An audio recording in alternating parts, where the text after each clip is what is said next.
Olá, o ministro José Eduardo Cardoso, da Advocacia Geral da União, concedeu uma entrevista coletiva à imprensa. Segundo ele, a AGU vai recorrer contra a decisão do juiz de primeira instância de Brasília, Itagiba Catapreta Neto, que busca suspender a posse do ex-presidente Luiz Inácio Lula da Silva como ministro-chefe da Casa Civil, realizada em cerimônia no Palácio do Planalto. Veja como foi a coletiva. Nosso entendimento é de que a nomeação se deu em estrita conformidade com a lei, não há nenhum óbice a que efetivamente aquela nomeação fosse feita, e este posicionamento nosso estará servindo justamente na defesa que faremos do ato da senhora Presidente da República em relação à nomeação do ministro-chefe da Casa Civil. Nós temos várias ações populares que foram propostas. Nós já tivemos 2 ações populares que foram indeferidas, foram extintas sem julgamento de mérito, uma no Rio Grande do Sul e outra em Ribeirão Preto, São Paulo, uma na primeira vara de Porto Alegre, se não me falha a memória, né, Paulo? O doutor Paulo Kunz está comigo, Procurador-Geral da União, e a outra na Justiça Federal de Ribeirão Preto.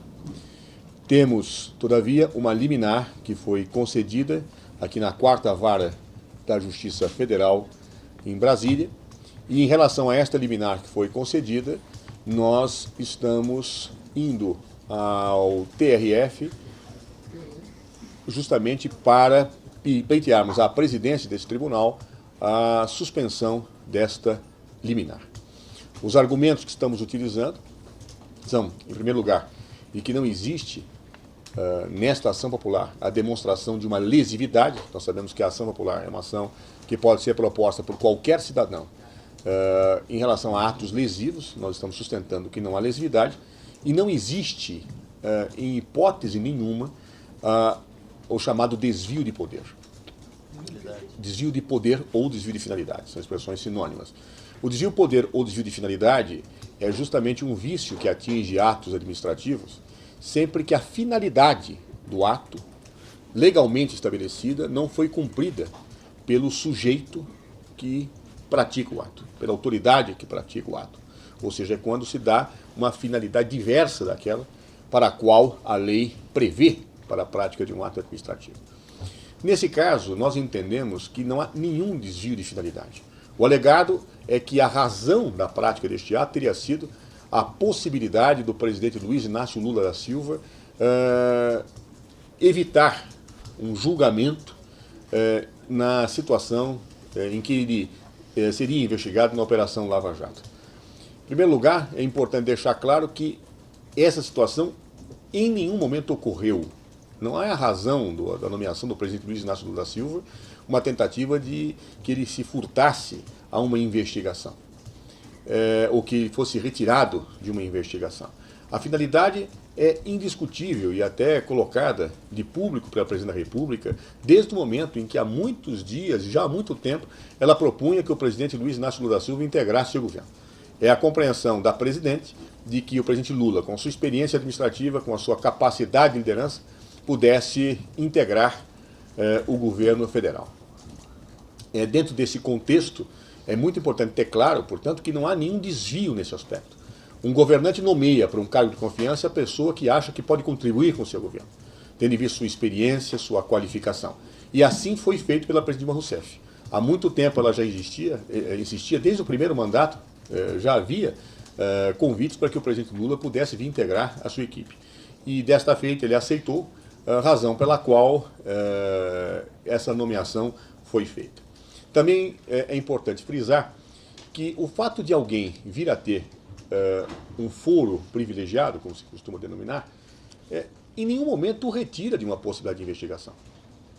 E acho curioso até, quando alguns têm dito que isso impediria o sucesso de uma investigação de atos relativos ou de fatos relativos à Operação Lava Jato. A diferença é que, ao invés de ser feito por um juiz de primeira instância, é feito pelo Supremo Tribunal Federal. Imaginar que o Supremo Tribunal Federal, um órgão composto por ministros, por 11 ministros de ilibada reputação, viesse a fazer qualquer tipo de transgressão legal para poupar quem quer que seja uma investigação, chega até a ser assintoso em relação ao Supremo Tribunal Federal. Nós temos que respeitar a nossa Corte Suprema. Nossa Corte Suprema tem magistrados que são indiscutivelmente pessoas honradas e claramente capacitadas para exercerem esta função. Da mesma forma que juízes de primeira instância também o são, quando as competências lhes são colocadas. Então, por esta razão, imaginar que se está querendo evitar uma investigação em relação ao presidente Lula pela hipótese dele ser nomeado ministro-chefe da Casa Civil é algo impensável e chega até a ser uma concepção desabonadora da qualificação da nossa Suprema Corte no nosso país. Também, além disso, nós chegamos nesse período de suspensão a questionar a ausência de imparcialidade objetiva do magistrado que concedeu a medida liminar. Conforme nós apresentamos ao Tribunal Regional Federal, esse magistrado, contra o qual pessoalmente nós temos apenas que fazer elogios, uma pessoa que exerce a magistratura dentro daquilo que os seus estatutos preconizam, determinam, mas é uma pessoa que tem se engajado publicamente numa militância política em relação ao governo da presidenta Dilma Rousseff. Ou seja, não foram poucas as mensagens, os engajamentos desse magistrado, como cidadão, sem sombra de dúvida, na questão relativa a um posicionamento pelo fim do governo da presidenta Dilma Rousseff, né?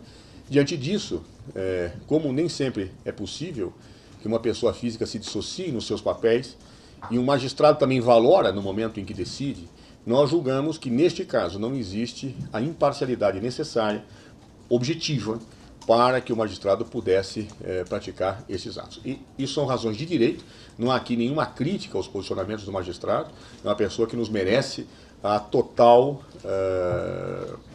concordância do ponto de vista de que é uma pessoa gabaritada para exercer suas funções. Ninguém aqui faz essa menção como desqualificação da sua atuação funcional, muito pelo contrário. Apenas dizemos que todos nós somos seres humanos, todos nós temos valores, todos nós temos posições. E quando pessoas têm posições pré-estabelecidas, evidentemente não podem atuar com a objetiva imparcialidade ao praticarem atos no exercício de uma judicatura. Então, apenas friso isso, está sendo mencionado no pedido feito pela Advocacia Geral da União ao Tribunal Regional Federal, onde vários pressupostos nós entendemos no sentido de que deve ser cassada essa liminar. Também observo, antes de abrir as perguntas, que existem ações também em tramitação no Supremo Tribunal Federal. Há 2 ações de descumprimento de preceito fundamental que estão em tramitação no Supremo Tribunal Federal, e há também mandados de segurança no Supremo Tribunal Federal. Nós estaremos também apresentando as nossas razões nessas ações junto a este órgão jurisdicional. Já foi dada entrada no TRE? Já foi apresentado. Já chegou.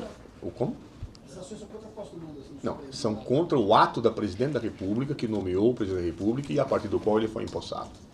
A alternativa de derrubar a liminar já foi apresentada ao TRE. Já foi apresentado ao TRE, agora, né? É questão de poucos minutos. Agora, Não, é para o presidente do TRE. presidente. Há 2 ADPFs, ação de descumprimentos de preceito fundamental, e 2 mandados de segurança. Nos até nos pareceu curioso o mandado de segurança, porque, já adianta a posição nossa, o mandado de segurança ele é uma ação que você impetra quando falta um direito de líquido e certo de alguém atingido. Então, a pessoa que tem um direito líquido e certo atingido, ela impetra um mandado de segurança. E, nesse caso, não nos parece a via correta para impugnar este ato, que um cidadão, porventura, impetre um mandado de segurança, porque não há no ato de nomeação de alguém, não há uma ofensa de direito líquido e certo da pessoa.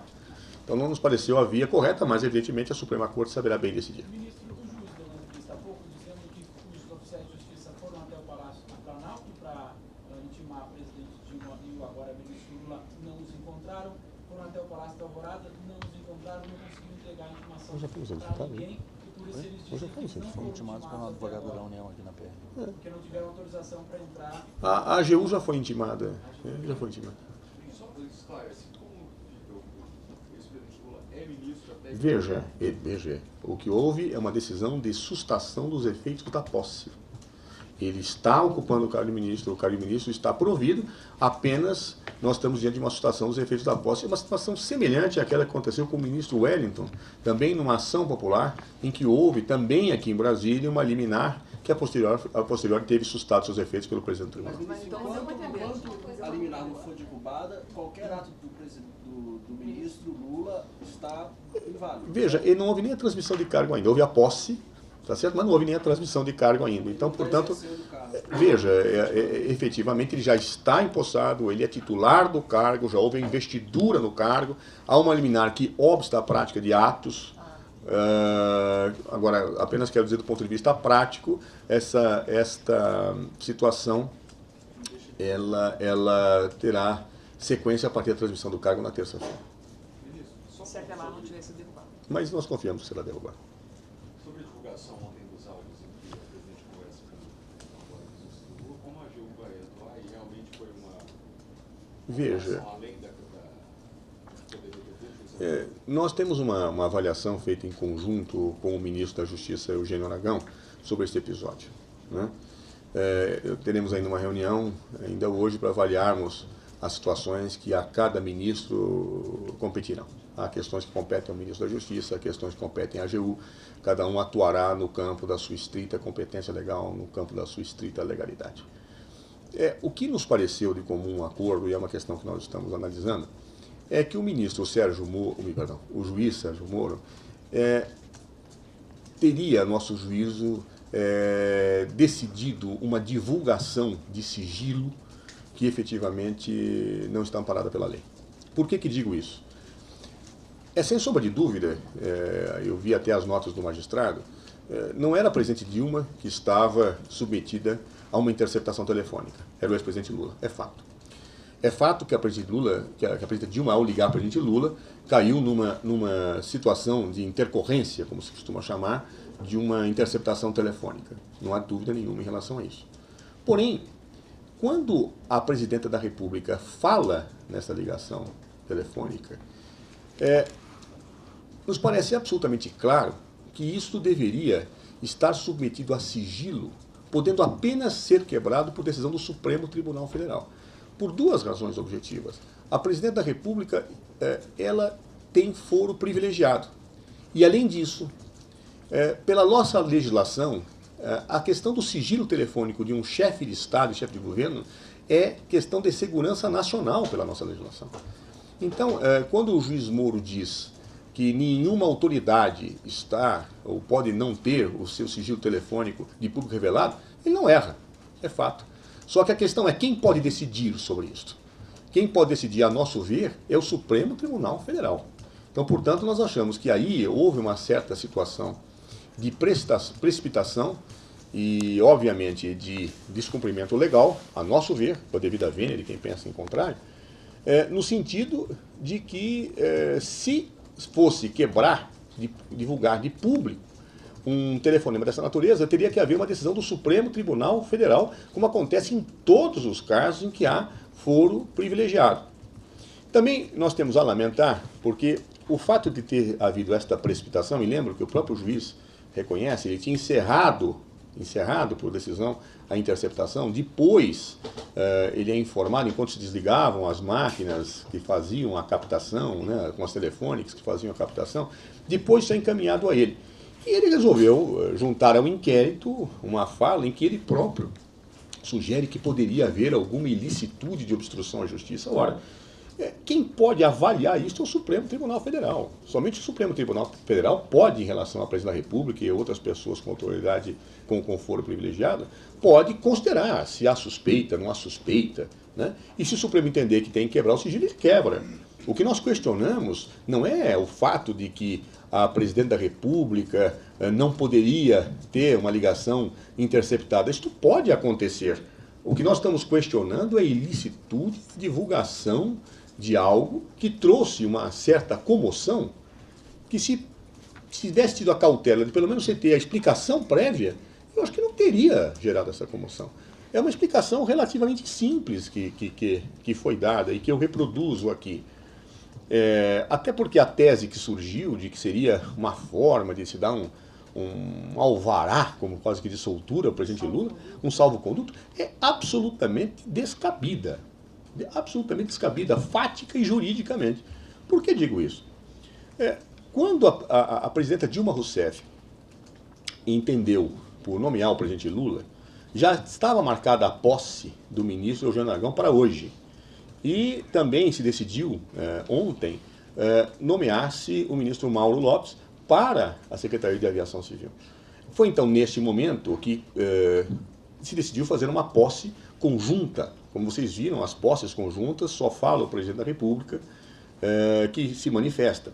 Os ministros falam nas transmissões de cargo, que são os momentos políticos, digamos assim, mais aprofundados em relação aos ministros que se posicionam. Foi assim nas posses recentes coletivas do ministro Wellington, na minha, aqui na AGU, é sempre assim, né? Então, o presidente Lula tinha combinado com a presidente Dilma Rousseff de fazer a transmissão de cargo na terça-feira. Note-se, algumas pessoas falam, não, a posse será na terça-feira. É porque há muita confusão nessa terminologia. Na terça-feira seria a transmissão de cargo.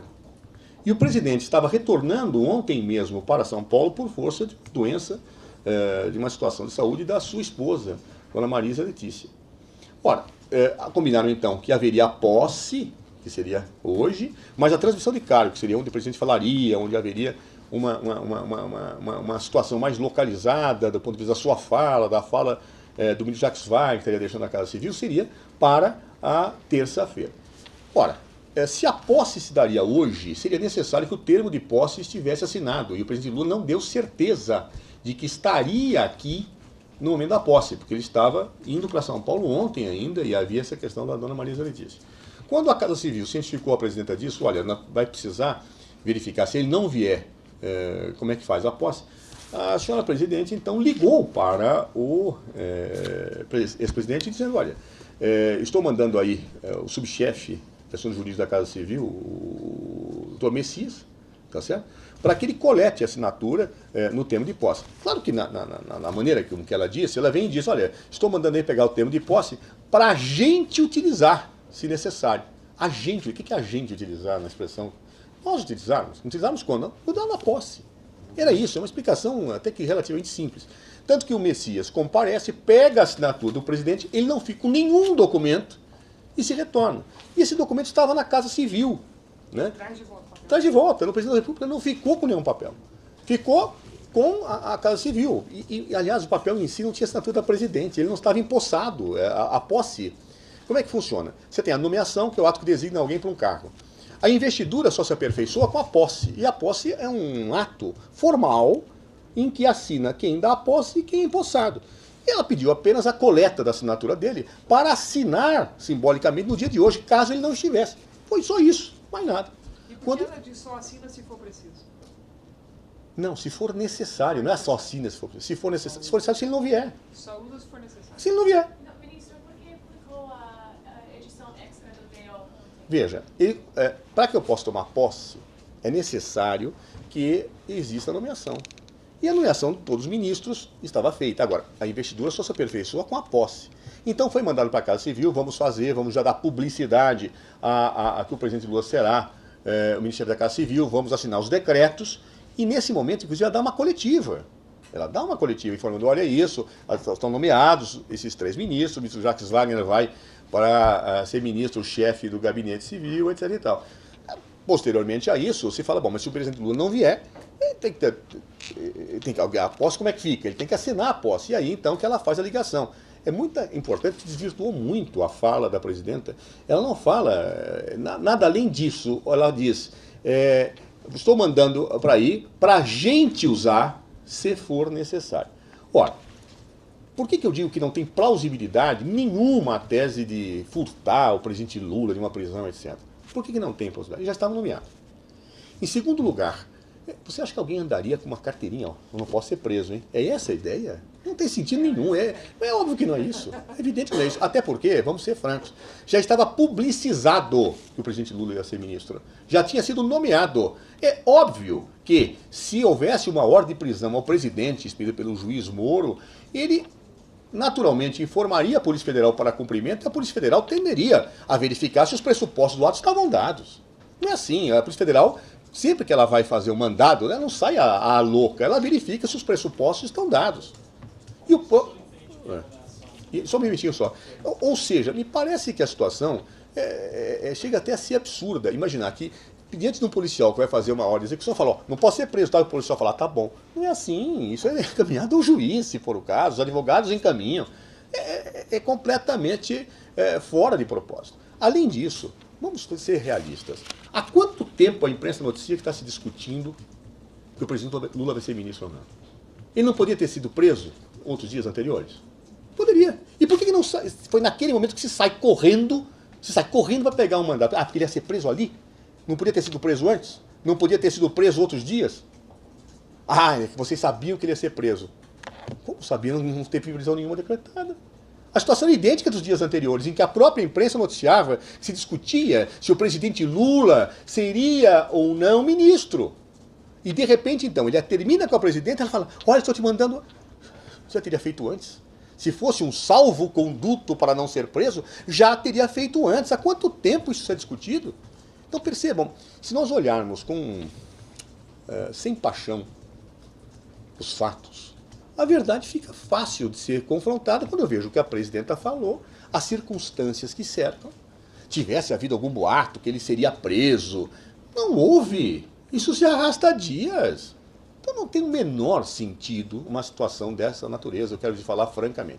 Se houvesse tido a possibilidade, o governo federal, de se explicar previamente antes de uma divulgação, eu acho que teria sido muito facilmente explicado como está sendo. Claro?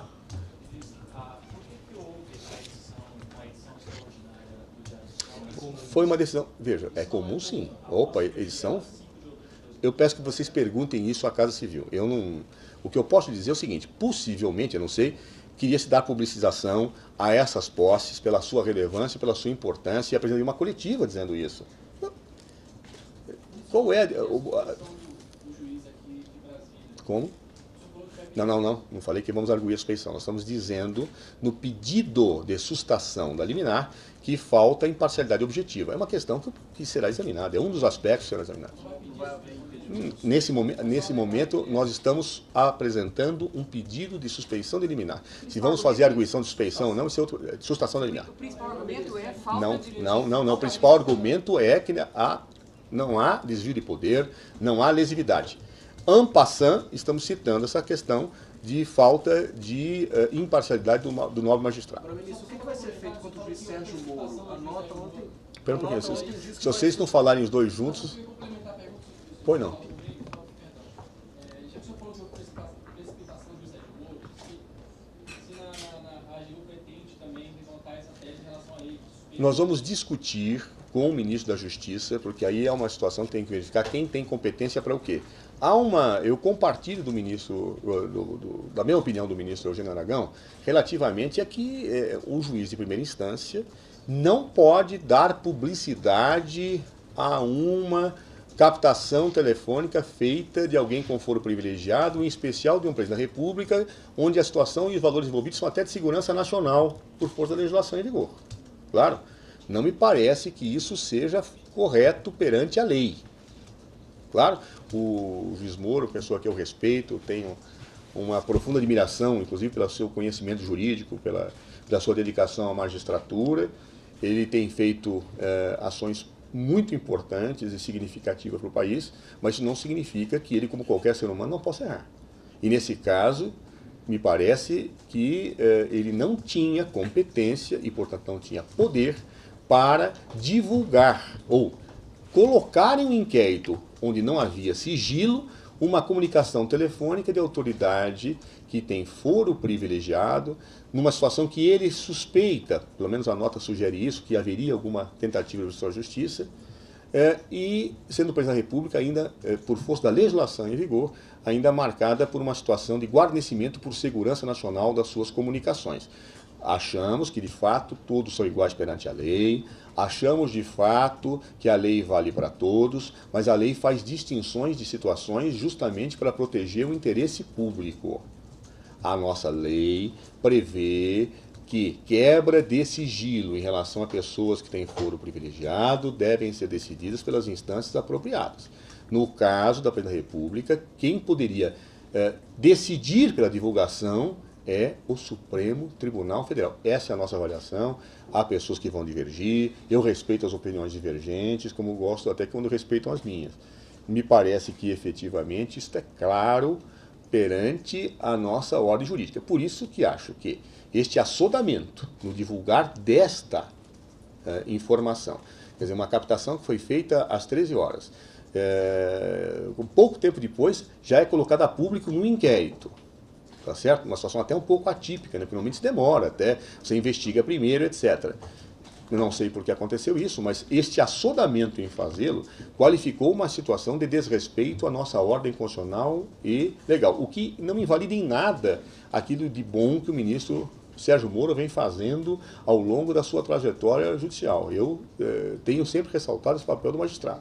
Mas às vezes, como todas as pessoas, repito, erram. Como no caso também que publicamente falei da condução coercitiva do presidente Lula, que achava que não haviam os pressupostos para isso, né?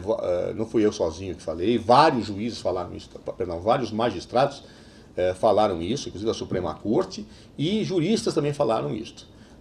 Hoje também viram jornais que vários juristas dizem que não poderia ter sido divulgado. É a minha opinião, é a opinião do ministro da Justiça, Eugênio Aragão. E aí, claro, nós temos que analisar as medidas que eventualmente possam ser tomadas nesse caso, repito, sem menosprezo, sem menoscabo, sem nenhuma situação que possa desonrar um magistrado que tem tido um papel muito importante no país, mas que também se submete a erros como todos nós nos submetemos. Ministro, uma pergunta, duas perguntas. Porque há uma ordem anterior do Moro por volta Exato. de 6h30. Já tinha encerrado. Há alguma avaliação de que pode-se também partir de legalidade nesse ponto? Ou foi todo dia? Nós vamos estudar isso. É uma situação um pouco anômala, me parece, porque como a decisão de que não haveria mais a continuidade, depois se remete e se junta no inquérito e se dá uma divulgação imediata. É uma situação anômala. Eu vi até agora uma nota do juiz em que ele diz não tinha tentado para este ponto, mas isso não invalida.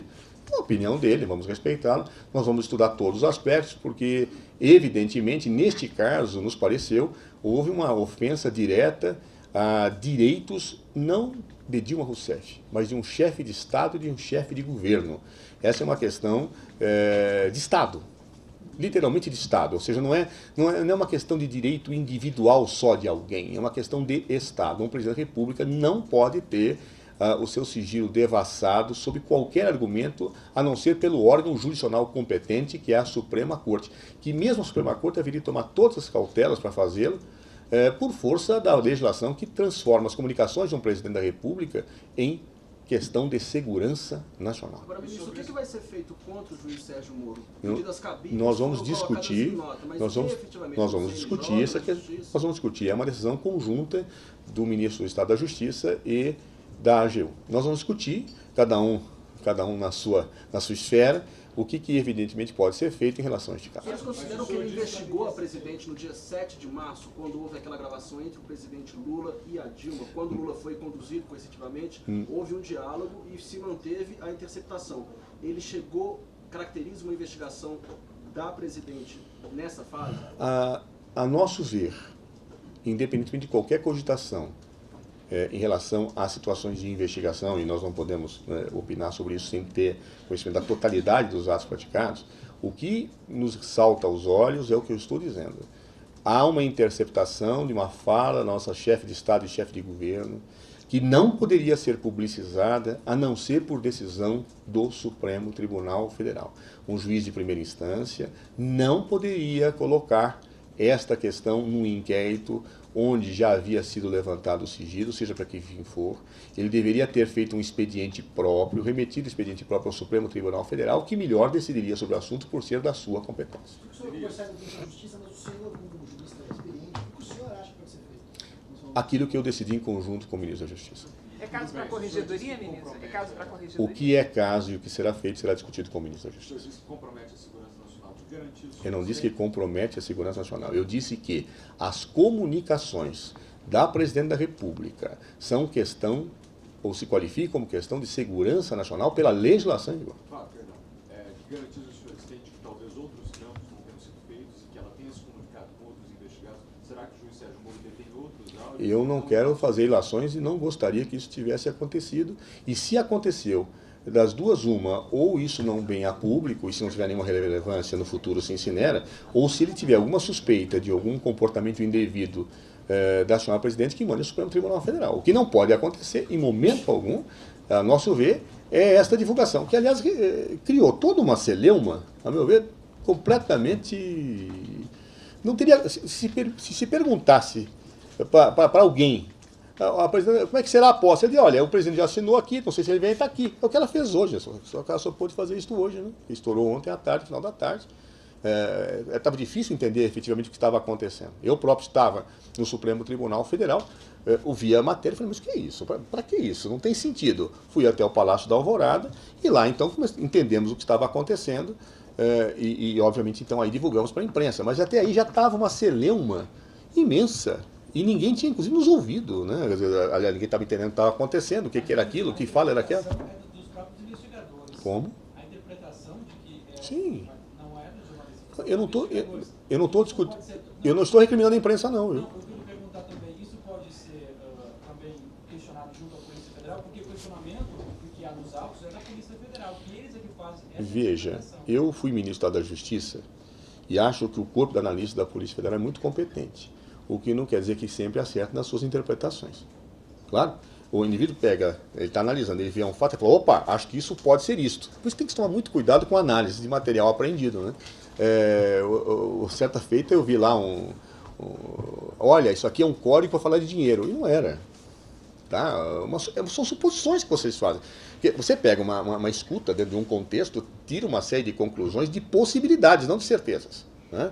Quando isto vem a público, isso dá uma repercussão imensa, e às vezes não é nada daquilo. Só que a honra da pessoa já foi atingida. Por isso há que se tomar muito cuidado com essas análises que se fazem de material apreendido, porque elas podem não expressar a verdade. E são guias importantes para que se façam investigações a partir dela.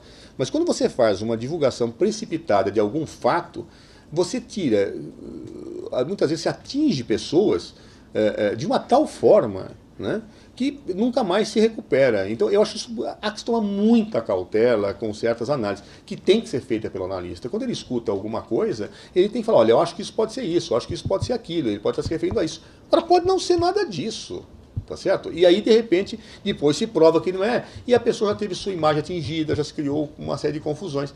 Neste caso, por exemplo, se tivesse sido dada a oportunidade do governo federal falar, teria sido explicado, está aqui o termo, foi isso colocado. Tanto que ontem à noite até nos preocupamos em divulgar o termo assinado só pelo presidente Lula, para mostrar, olha, foi isso aqui que foi coletado, ele não está com nenhum documento. Esse era o documento que o Messias foi pegar. E aí várias testemunhas viram isso também, quer dizer, uma coisa tranquilíssima de ser demonstrada, e virou-se uma celeuma imensa e um obstáculo à justiça, como se, aliás, uma pessoa não pudesse ser julgada pela Suprema Corte com a mesma isenção que o faz um juiz de primeira instância. Então, são coisas que me parecem, quer dizer, um alvará, que vai mostrar para policial que vai prender, mas não tem a menor lógica isso, gente, chega até a ser risível. Quem sabe como funciona uma operação da Polícia Federal, etc., imagina, o cara vai ser preso, está aqui, ó, a minha posse como ministro, não me prende. É óbvio que ele vai ser conduzido, é óbvio que ele vai ser levado ao juiz, e é lá que o advogado vai dizer, está errado, não pode. Então, gente, é algo, chega até a ser surreal sobre certo aspecto, falando francamente, essa tese, mas eu entendo que no momento de passionalidade, no momento em que os ânimos estão à flor da pele, no momento em que as pessoas estão todas, surge isso, vira uma bomba, que na verdade, se tivesse tido a oportunidade de falar, não era nenhuma biriba. Vamos encerrando, gente. 3 perguntas, por favor, para encerrar. Veja, eu não vou entrar em juízo de valor, tá certo? A minha análise é estritamente jurídica. O porquê as pessoas fazem ou deixam de fazer, né, é um problema que aí cabe aos analistas políticos, aos analistas sociais, a vocês, aos cidadãos fazerem. Né? Eu falo do direito. E do ponto de vista do direito, era o que eu tinha a dizer. O que move as pessoas, o que deixa de mover, as pessoas também erram, as pessoas acertam muito, erram às vezes. Por que erraram? Não sei. Ministro, então, mas não me cabe aí encontrar as razões para esses comportamentos. Lula será ministro, haverá transmissão de posse? Eu, pessoalmente, acredito na legalidade do ato. É a posição que a AGU defenderá na defesa do ato da presidente. Aliás, é sua missão institucional, inclusive, mas falo com a minha crença íntima. Eu vi a discussão já há muito tempo se Lula devia ser ministro ou não. Então não tem nada a ver com foro A privilegiado. transmissão de cargo acontece na terça-feira. Ele é ministro. Ele está com um impedimento do exercício de atos porque está assustado dos efeitos da posse, mas o cargo está investido, está ocupado, não estava. A liminar será derrubada, ministro.